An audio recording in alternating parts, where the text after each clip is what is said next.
Hello everyone, welcome back to Tina Bhatnagar reviews. आज हम बात करने वाले हैं अल्फा की YRF स्पाई यूनिवर्स का वो चैप्टर जहां मेकर्स ने सोचा टाइगर पठान वॉर के बाद अब कुछ नया करते हैं और फिर नया करते करते पूरा बॉलीवुड का सिलेबस खोल दिया। ऑनेस्टली अल्फा का आइडिया पेपर पे बहुत एक्साइटिंग था। Female lead spy film, Alia Bhatt, Sharvari, Bobby Deol, Anil Kapoor, Hrithik, YRF scale, मतलब इंग्रेडिएंट्स तो बिरयानी के थे, लेकिन फाइनल डिश ऐसी बनी जैसे किसी ने दम लगाने से पहले ही गैस बंद कर दी। फिल्म का बिगेस्ट प्रॉब्लम ये है कि ये खुद डिसाइड ही नहीं कर पाती कि इसे बनना क्या था। कभी स्पाई थ्रिलर, कभी सुपर हीरो ओरिजिन स्टोरी, कभी इमोशनल फैमिली ड्रामा। एक पॉइंट पे लगता है रॉ मिशन चला रहा है, नेक्स्ट पॉइंट पे लगता है एवेंजर्स के रिजेक्टेड नोट्स से स्क्रीन प्ले लिखा गया है। आलिया भट्ट फिल्म में सीता का रोल प्ले करती है, एक ट्रेंड असैसिन कैरेक्टर जिसके अंदर अल्फा सीरम है। मतलब अब स्पाई यूनिवर्स में इंटेलिजेंस, स्ट्रैटेजी, ट्रेनिंग से काम नहीं चलेगा, अब सीरम चाहिए। बस अब अगले पार्ट में टाइगर को प्रोटीन शेक की जगह गामा जूस पिला दो, पठान को मल्टीविटामिन दे दो और कबीर को इलेक्ट्रोलाइट वाटर दे दो। फिल्म का नाम अल्फा है बट स्क्रीन प्ले का कॉन्फिडेंस बीटा वर्जन में स्टक है। आलिया ने एक्शन में एफर्ट डाला है, दैट इज विजिबल। शर्वरी भी सिंसियर लगती है, दोनों ने फिजिकली काफी वर्क किया है, एक्शन सीन्स में एनर्जी भी है। बट प्रॉब्लम यह है कि फिल्म उनके आसपास एक सॉलिड स्टोरी बिल्ड नहीं कर पाती।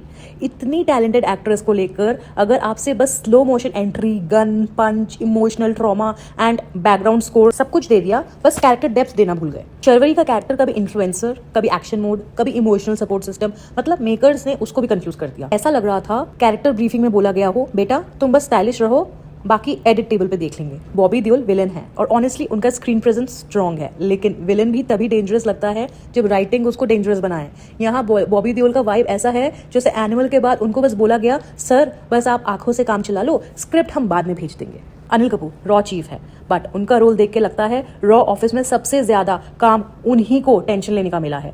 हर स्पाई यूनिवर्स में एक सीनियर ऑफिसर होता है जो बस सीरियस फेस बनाकर ऑर्डर्स देता है। यहाँ भी वही, बस डिफरेंस इतना ही है कि स्क्रीन प्ले इतना स्कैटर्ड है कि ऑफिसर भी अंदर से सोच रहा होगा मिशन क्या है एग्जैक्टली। कैमियो में एंट्री होती है ऋतिक रोशन की। ऑडियंस के लिए ये ऑब्वियसली विजिल मोमेंट है। ऋतिक स्क्रीन पर आए और थोड़ी देर के लिए लगा कि हाँ अब मूवी जिंदा हो गई, लेकिन प्रॉब्लम ये है कि जब कैमियो लीड कैरेक्टर से ज्यादा एक्साइटिंग लगने लगे तो फिल्म के मेन मिशन को खुद इंटेरोगेशन रूम में बिठाना पड़ता है। ऋतिक का कैमियो फिल्म के लिए ऑक्सीजन सिलेंडर जैसा है, थोड़ी देर के लिए पेशेंट उठता है, स्माइल करता है एंड फिर सेकेंड हाफ में वापस कंडीशन सीरियस। सेकेंड हाफ का तो अलग ही केस है। फर्स्ट हाफ एटलीस्ट थोड़ा क्रिस्प, थोड़ा इंगेजिंग लगता है, लेकिन इंटरवल के बाद फिल्म ऐसे थकती है जैसे एक्शन सीक्वेंस करते करते स्क्रीन प्ले का स्टैमिना खत्म हो गया हो। प्लॉट प्रिडिक्टेबल हो जाता है, ट्विस्ट में ट्विस्ट कम और ट्रेलर रिकैप ज्यादा लगता है। और ये हॉलीवुड रेफरेंसेस भाई, इंस्पिरेशन और कॉपी पेस्ट के बीच एक थिन लाइन होती है। अल्फा उस लाइन पे नहीं चलती, उस लाइन पे स्केटिंग करती है।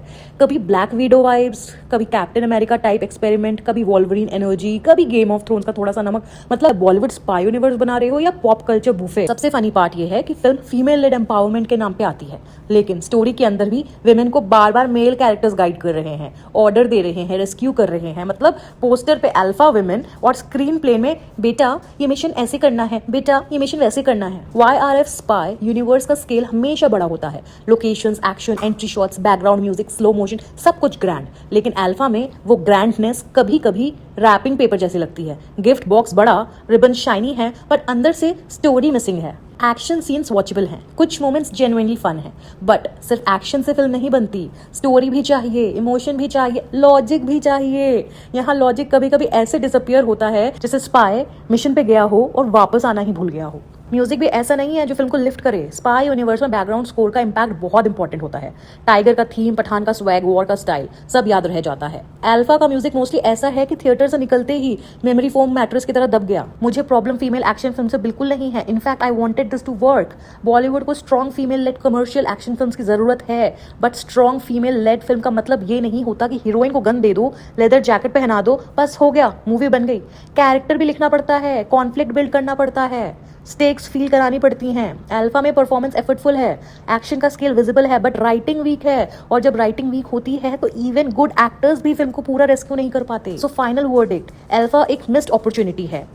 आइडिया अल्फा था, बजट अल्फा था, प्रमोशन भी अल्फा था, but screenplay unfortunately please update to latest version mode में था।